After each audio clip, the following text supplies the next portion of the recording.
buried lead. Today's is an explosive and hotly disputed new piece from Pulitzer Prize-winning journalist Seymour Hersh, alleging the Obama administration cherry-picked the intelligence it had about who used sarin gas to kill hundreds of Syrian civilians in August. Now, here's what President Obama said when addressing the nation on September 10th and making the case for military action. We know the Assad regime was responsible. In the days leading up to August 21st, we know that Assad's chemical weapons personnel prepared for an attack near an area where they mix sarin gas.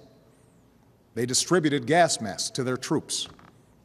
Then they fired rockets from a regime-controlled area into 11 neighborhoods that the regime has been trying to wipe clear of opposition forces. If we fail to act, the Assad regime will see no reason to stop using chemical weapons.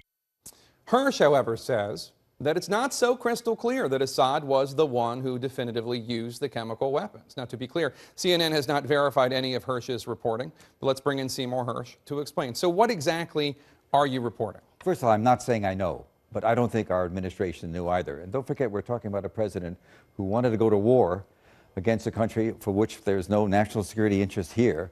We're not threatened by what's going on in Syria. He was talking about going to the war on the basis of having a case.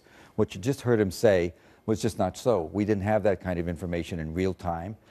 In fact, I doubt if that my friends tell me that that was a story just put together. The basic real point that I make is that we know, and we've known since spring, that the most radical jihadi, if you will, opposition group, rebel group, al-Nusra, we're talking about serious Salafists, Wahhabis, what you will, had access to sarin.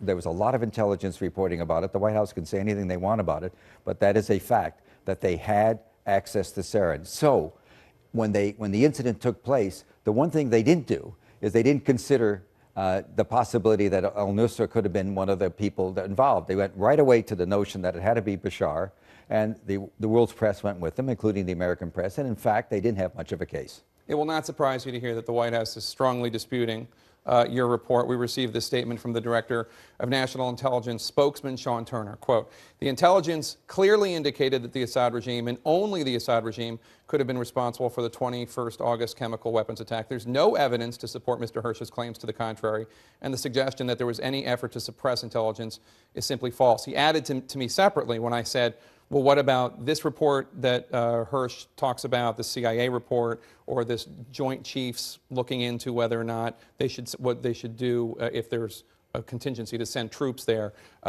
They said, as of December 9th, this is Turner again, 2013, no U.S. intelligence agency assesses that the al-Nusra Front has succeeded in developing a capability to manufacture sarin. That's contradictory by what the intelligence they have. And that happens. I mean, this is an embarrassing thing for a president of the United States. If somebody is saying, look, I've got no problem with Obama, I voted for him, and I think he's as good a president we're going to have and bright, but the fact of the matter is he did not have a case. There's no suggestion anybody in the government has made that we had any information about the president of Syria, Bashar Assad, have any direct role. They've never alleged that, although it's always called Bashar did this, Bashar did that.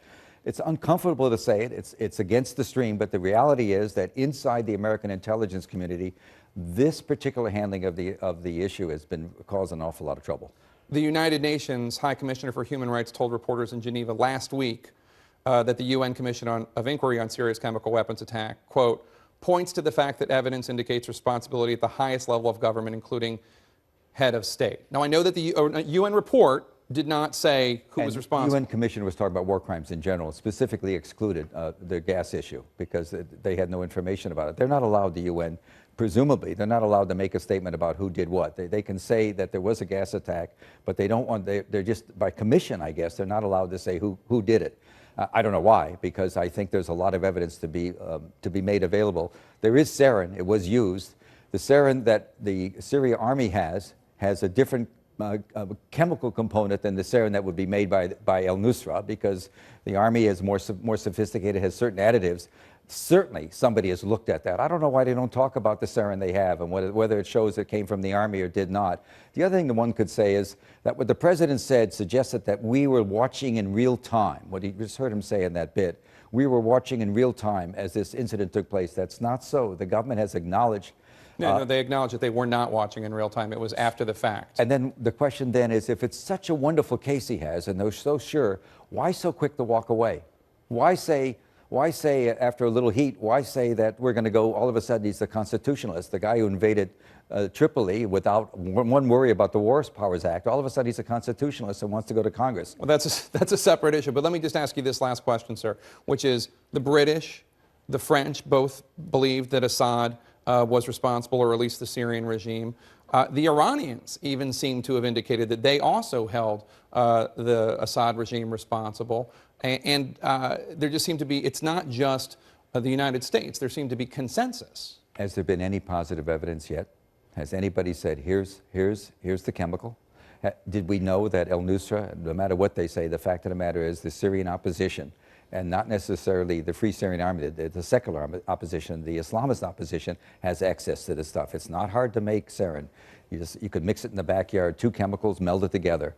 The fact is, they have it, we know it, they're not talking about it. It's embarrassing to them. I don't mean to embarrass them, but that's, you know, I'm sorry, that's just the way it is.